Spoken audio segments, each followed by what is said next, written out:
Nous allons donc lire la première épître de Pierre, au chapitre 3, les versets 10 au verset 12.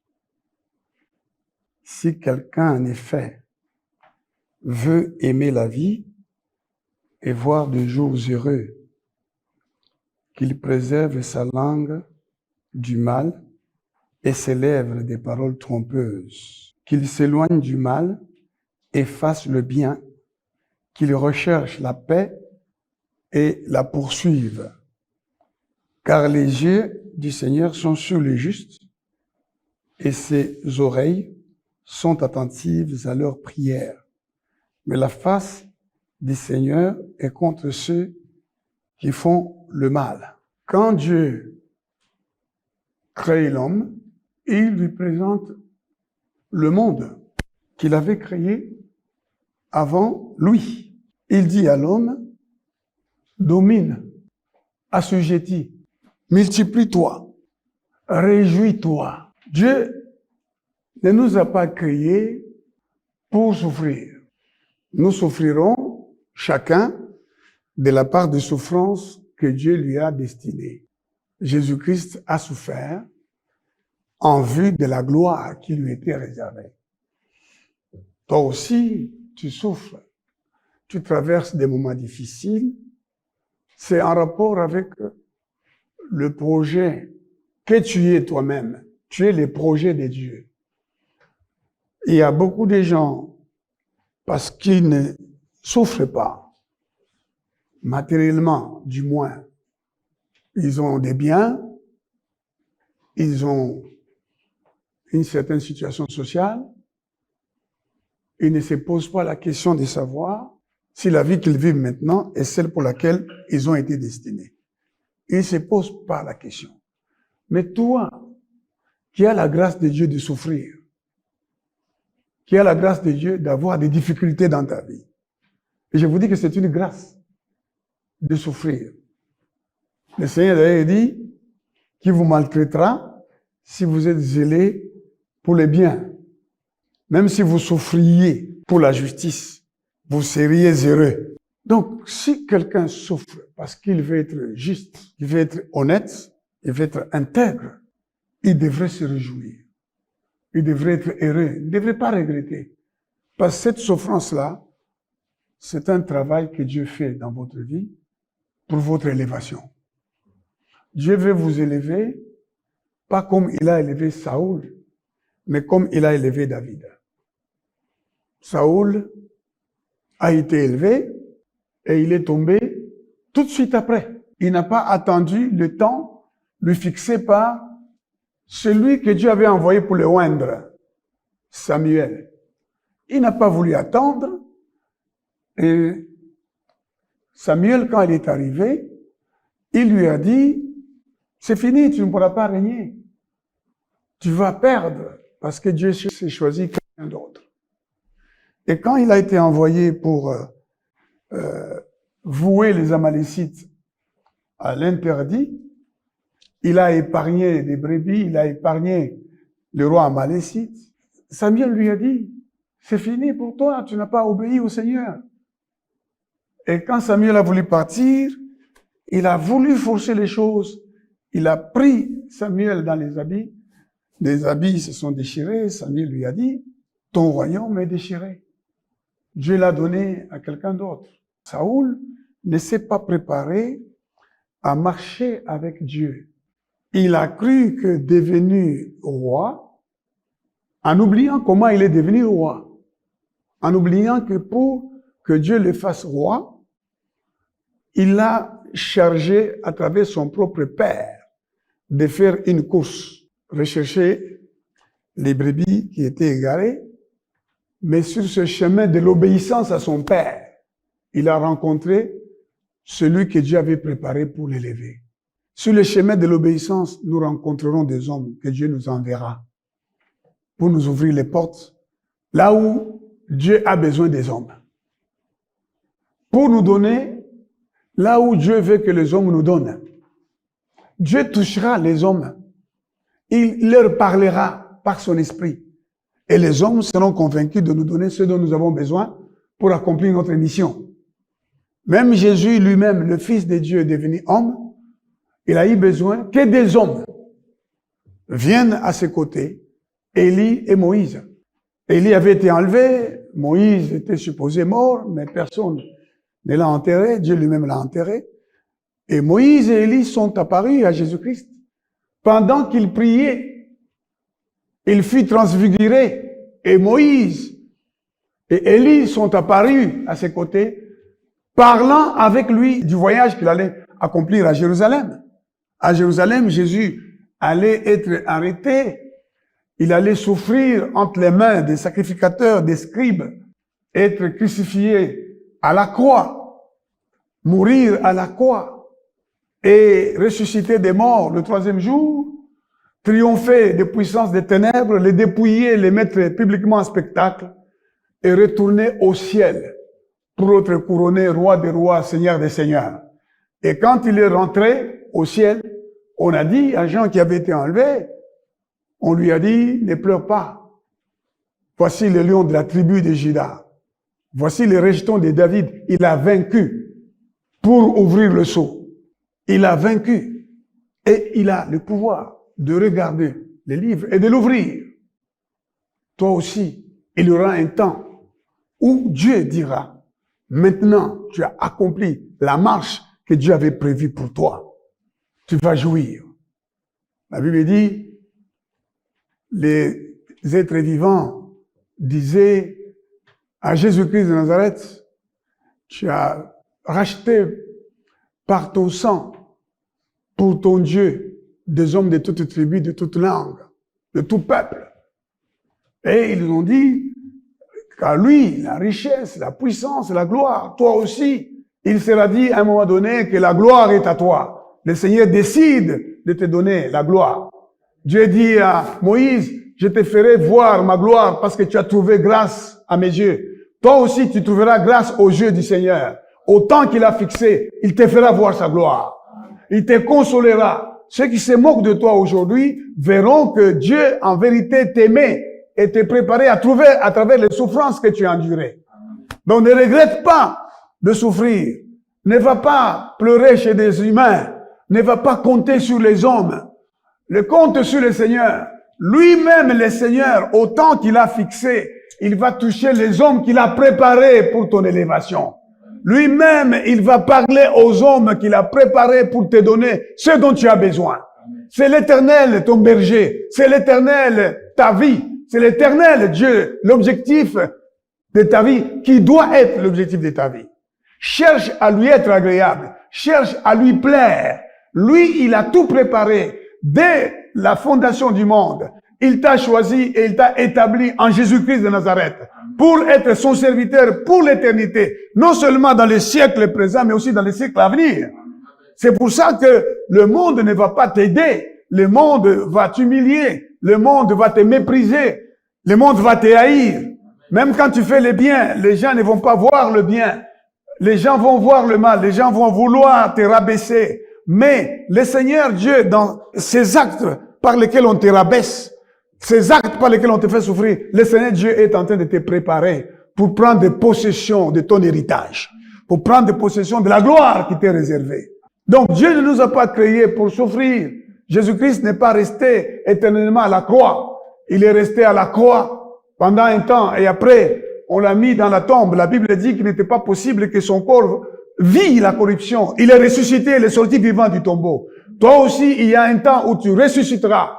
Pas dans le sens de ressusciter en Jésus-Christ, parce que par la foi, en croyant en Jésus, nous sommes morts, nous sommes ressuscités en Christ. Mais je parle de résurrection, c'est-à-dire au moment où le Seigneur va te sortir de l'humiliation pour te présenter au monde. Et ceux qui te haïssaient vont t'aimer. Ne regrette pas que les gens te haïssent. Il faut regretter que Dieu te haïsse.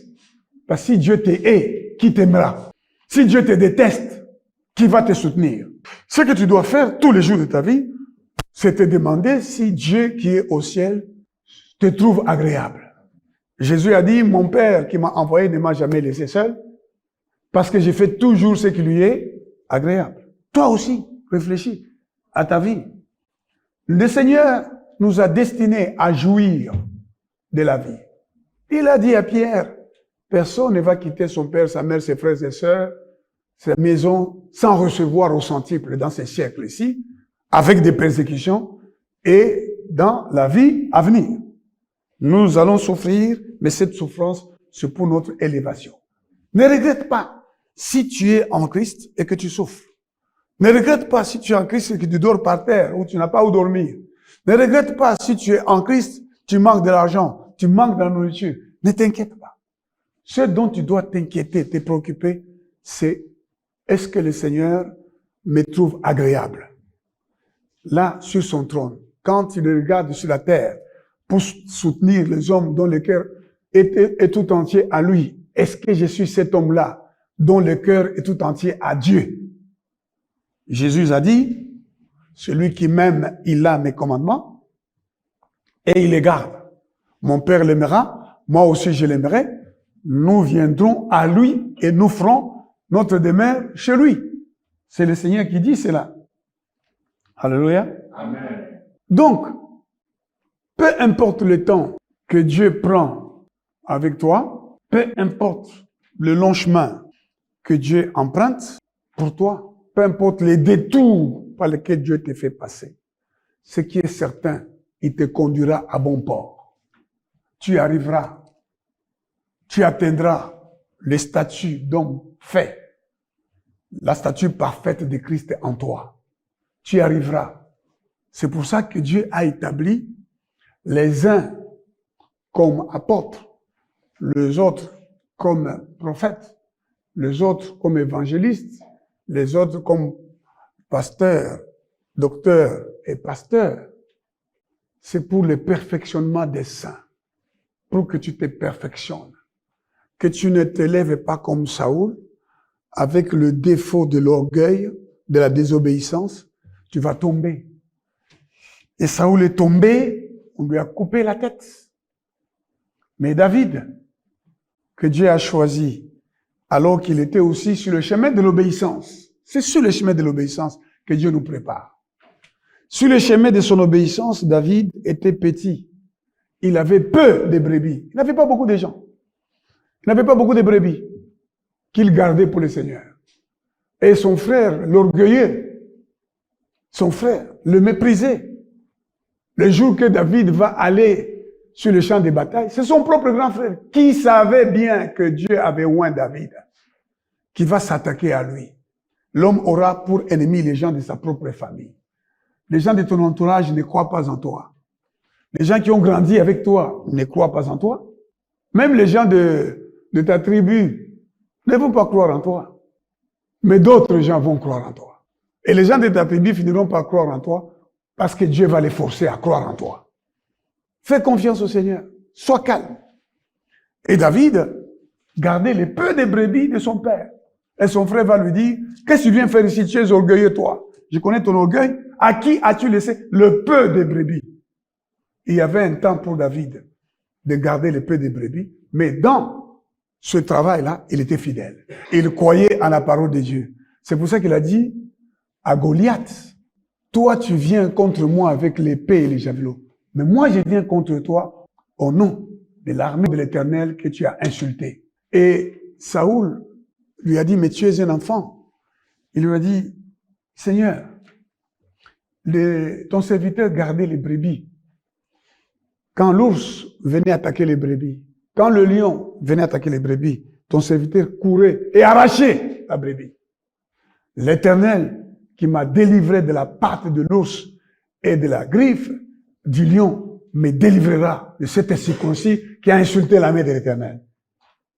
L'Éternel qui te délivre maintenant et qui te garde en vie maintenant, pendant toutes les difficultés qui sont les siennes, c'est l'Éternel qui te conduira à l'élévation. Fais-lui confiance. Rends-lui grâce pour le peu que tu reçois maintenant. Rends-lui grâce pour ça. Ne méprise pas le peu que tu reçois pour manger, pour te vêtir. Ne méprise pas le peu de gens qui te soutiennent. Ne méprise pas le peu de brebis que tu diriges. Ne méprise pas le peu de biens que tu as. Prends le peu de biens, le peu d'habits que tu as, lève-les vers l'Éternel. Dis-lui, Seigneur, je t'ai béni de ce que dans ces déserts où tu me fais marcher, mes vêtements ne se sont point usés. Regarde ce que j'ai, je t'ai béni pour ça. Et je sais qu'autant que tu as fixé, tu m'en donneras plus que ça. Et je ne saurais même pas les porter tous. Le Seigneur Dieu t'a destiné à jouir de la vie. Pas à souffrir. La souffrance, c'est pour un temps. La souffrance fait partie de la préparation à l'élévation. Maintenant, pourquoi tu ne jouis pas de la vie? Et pourquoi les gens qui ont l'argent ne jouissent pas de la vie? Vous trouverez les gens qui sont riches, mais plusieurs problèmes les font souffrir. La maladie, par exemple, l'infidélité. Le Seigneur veut que tu jouisses même de ton épouse. Il y a beaucoup de gens qui ne jouissent pas de leurs épouses. Il y a beaucoup de gens qui sont élevés, mais dont l'épouse est partagée avec d'autres. Dans le livre des Proverbes, au chapitre 5, le Seigneur dit que la fontaine, la femme, biche de tes amours, qu'elle soit pour toi seul, pas avec des étrangers avec toi. Pourquoi embrasserais-tu les seins d'une étrangère? Cela signifie que si tu veux que Dieu te donne de jouir de la femme qu'il t'a donnée, toi, à ton tour, n'embrasse pas le sein d'une étrangère. Ne sois pas infidèle. Ne va pas tromper ta femme. Ne va pas tromper Dieu. Et Dieu veillera à ce que ta femme te soit fidèle dans ta maison. Quand toi, tu vas tromper Dieu, quand toi, tu vas tromper ta femme, eh bien, ta femme te trompera aussi. Et tu ne jouiras pas d'elle. Et c'est comme ça que beaucoup de gens qui sont riches, ils sont trompés par leurs épouses. Les enfants sont infidèles. Les filles comme les garçons. Ils n'ont pas la paix. L'argent ne leur apporte pas la paix. L'argent ne leur apporte pas la félicité, la dignité, l'honneur. Mais toi, le Seigneur veut que tu jouisses de la vie. Et Dieu veut que tu te réjouisses maintenant. La Bible dit, réjouissez-vous toujours dans le Seigneur. Je le répète, réjouissez-vous. La joie de l'Éternel sera votre force. En tout temps. Il ne faut pas dire, quand j'aurai un véhicule, alors là, je vais me réjouir. Quand j'aurai une maison, alors là, je vais me réjouir. Quand j'aurai des habits comme celui-là, non. Christ en nous, c'est l'espérance de la gloire. Jouis de Christ maintenant. Jouis de la parole de Dieu maintenant. Médite, lis, mets en pratique la parole. Tu vas jouir de la paix au milieu des tribulations. Tu vas être tranquille au milieu des problèmes parce que le Seigneur va les résoudre. Il va tous les résoudre, un à un, de la manière qu'il veut, au temps qu'il a fixé, et tu verras la gloire de Dieu. Parfois, ce dont on te prive maintenant, c'est tout simplement le Seigneur qui les garde pour toi. Au temps fixé, lorsque les autres viendront à manquer, toi tu en auras. Parce que le Seigneur a été la banque. Il a conservé pour toi à part, pour que tu en jouisses au temps qu'il a fixé. Et quand le moment viendra, on va te donner ça. Pendant que les autres auront déjà dilapidé ce qu'ils avaient eu avant. Mais toi, tu sauras gérer ce que Dieu te donne au temps fixé, parce qu'il a préparé ton cœur à la bonne gestion. Dieu a préparé ton cœur à être un homme qui sait gérer devant Dieu. Même Jésus lui-même a exigé que les gens ramassent les morceaux après avoir multiplié les pains et les poissons. Il était un bon gestionnaire. Beaucoup de gens ne sont pas des bons gestionnaires de ce que Dieu leur donne. Ils dilapident dans la débauche, ils dilapident dans l'ambiance, ils dilapident dans la jouissance sans Dieu. Eh bien, beaucoup de gens sont dans la jouissance sans Dieu. Et on critique beaucoup les présidents actuels et les dirigeants actuels d'être des jouisseurs. Je vais vous dire, Dieu veut que tu sois un jouisseur. mais pas un jouisseur dans la méchanceté, pas un jouisseur dans les détournements, dans la corruption. Ce qu'on leur reproche, c'est de jouir pendant que le peuple, dont ils sont censés gérer le patrimoine, pour le partager avec tous. Et ils les prennent pour eux et ils jouissent. Ils sont des mauvais jouisseurs. J'ai vu des étudiants de l'Académie des Beaux-Arts venir ici, je ne les connais pas, avec un portrait sur lequel ils écrivent Théodore Ngoï, l'homme qui va amener le partage au Congo. Vous ne comprenez pas? C'est maintenant que je suis en train de parler ici que je comprends. Maintenant que je prêche l'évangile. Donc, le président de la République, c'est l'homme qui assure le partage de l'héritage à tous les Congolais. Chacun doit avoir sa part selon le travail qu'on lui offre et les salaires qu'on lui offre. Chacun doit avoir sa part de dignité, de respectabilité. Chacun doit avoir sa vie protégée, sa liberté protégée. Chacun doit avoir accès à l'eau. C'est le travail du président d'assurer à chacun le partage de l'eau, l'accès à l'énergie, à toute l'énergie, l'eau, l'électricité, l'accès à un logement décent, l'accès à des routes bien construites, à des ponts pour traverser, l'accès à l'ensemble du pays, à l'environnement, l'accès au tourisme. Il est bon que Dieu donne à chacun, à chaque Congolais, de se promener sur l'ensemble du pays, de jouir de l'air, de jouir de la vue des mers, la vue des océans, la vue des lacs, la vue des fleuves, la vue des rivières, des ruisseaux que nous avons dans les pays, la vue de la forêt, la vue de la faune.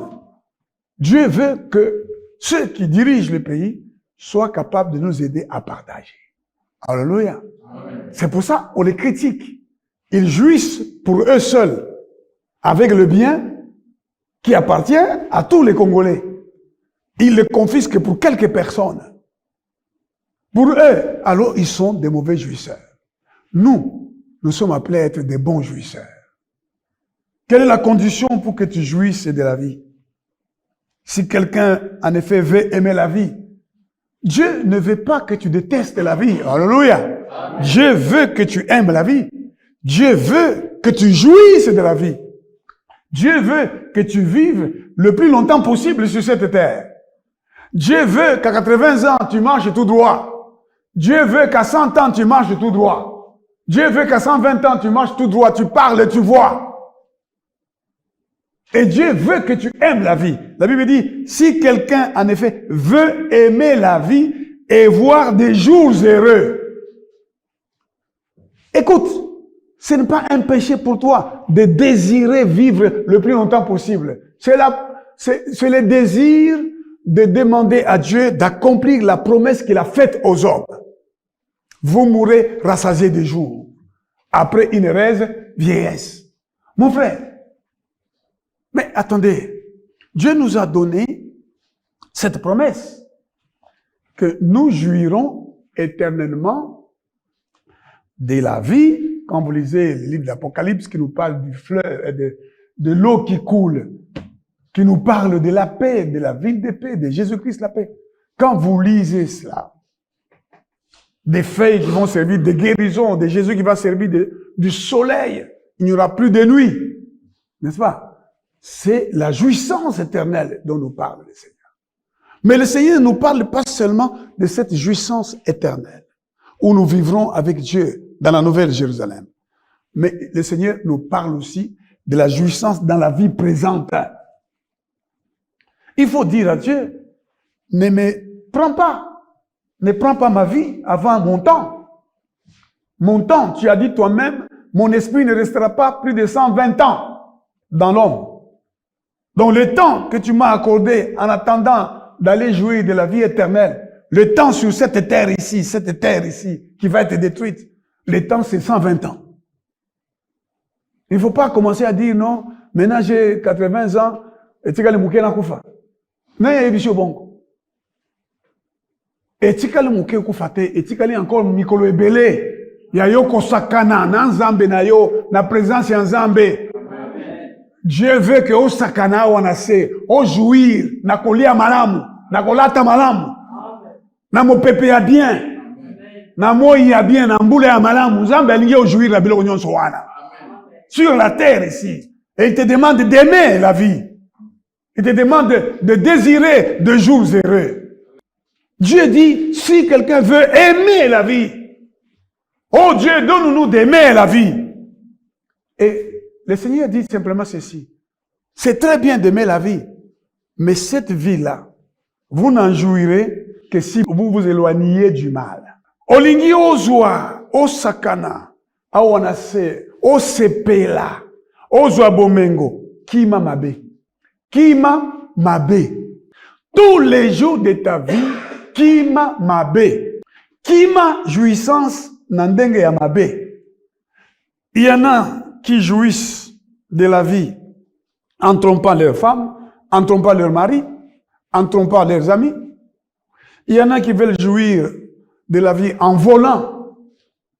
Il y a beaucoup de voleurs de l'argent de l'État, beaucoup de détourneurs de l'argent de l'État, et qui jouissent de la vie. Mais ce n'est que l'apparence, mes frères. Ne les enviez même pas. Ceux qui jouissent de la vie en faisant le mal, en tuant les autres, en emprisonnant les autres, en menaçant les autres, en accusant injustement les autres, en voulant détruire la réputation des autres, ne les imite même pas. Il y a des gens à qui on paie de l'argent. Allez, va dire du mal de Théodore Ngoy. On lui donne de l'argent, va accuser Théodore Ngoy. Et il a de l'argent, il met dans sa poche. Il ne jouit pas, ne limite pas. La Bible dit, d'ailleurs, si tu veux voir les jours heureux, préserve ta langue du mal et tes lèvres des paroles trompeuses. Donc, il y a des gens qui gagnent de l'argent avec des paroles trompeuses, qui jouissent de la vie avec des paroles trompeuses. Il a de l'argent qu'il a gagné ici et là, en usant de la mauvaise langue et des paroles trompeuses, en vivant dans la médisance, la calomnie. Ne les imite pas. Détourne-toi du mal et tu verras des jours heureux. Détourne-toi du mal, tu vas aimer la vie. Dieu va te donner le temps d'aimer la vie. Vous voyez, mes frères et sœurs, j'étais un jour, pas très loin d'ici, dans le Congo central. J'étais à Banzangongo. J'ai commencé à me promener parce que je suis avocat inscrit au barreau du Congo central. À l'époque, au barreau de Matadi. On m'en disait, alors je suis allé là. J'ai vu qu'à Banzangongo, l'air était frais. J'ai commencé seulement à me promener. Nashikia Boutamou boire. Boutamou tout. N'a eu qui plaisir. Y'a Boutamboula. Mon pépé à pied. Na terimi, na zota la zamba. Na zobi mboka oyo vraiment. Nzambe mokolo permettre ngai nakamata bokonzi. Nakosala ke batu bazwa banzela ya kotambola ti awa kotambola facilement. Omoni zela ya kokende Congo central ekendaka boyi lokola nyoka nyoka. Mais tokoki kosala nzela likolo lokola ba chinois zela moko kuna likolo moto azo tambola. En peu de temps akomi. Tokosala train. Ndenge ba chinois oti kosala train ezo le likolo ya mai. Ba réduire distance ya ba mboka oyo ba oti kosala train wana d'une heure au moins. D'une heure. Là où vous faisiez 2 heures, vous faites 1 heure.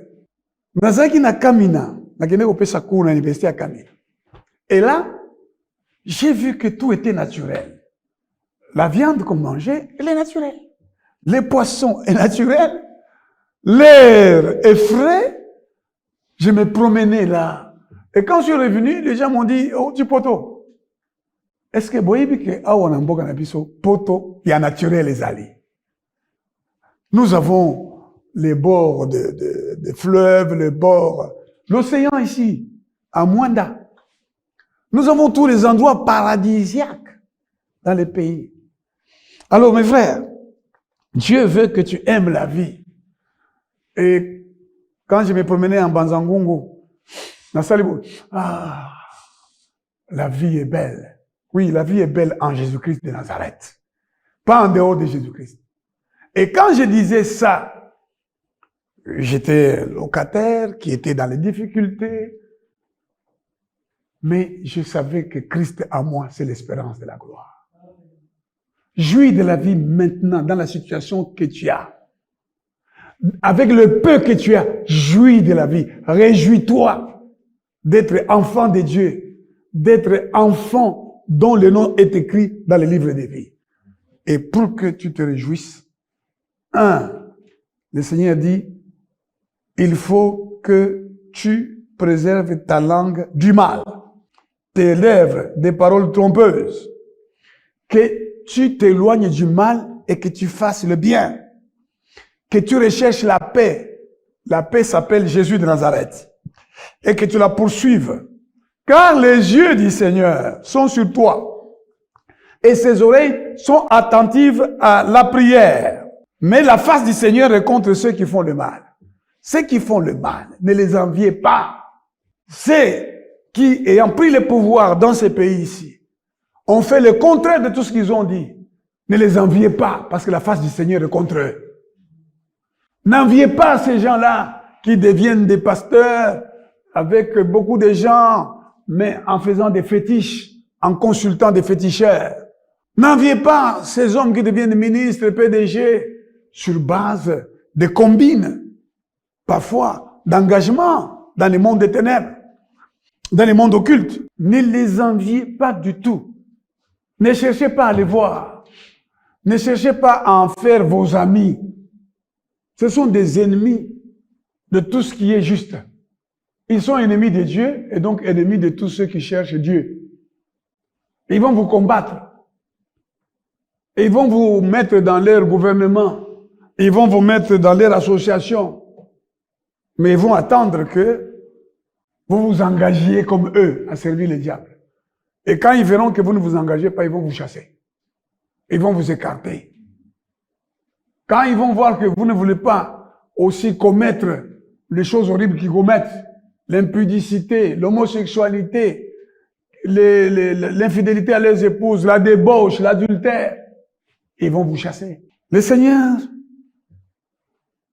soit béni ce matin, parce qu'il nous dit, je n'ai jamais refusé à ceux qui espèrent en moi de rêver de jouir du bien, de jouir de la vie, de jouir de leur pays. Non, ce que je veux justement, c'est que tu jouisses du bien, tu jouisses de la vie, tu jouisses du succès, tu jouisses de l'argent, tu jouisses des biens matériels, mais en t'éloignant du mal.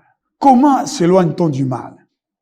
Non seulement en croyant que Jésus-Christ est le Seigneur, Jésus-Christ est le Fils de Dieu, mais en lisant sa parole, en la méditant.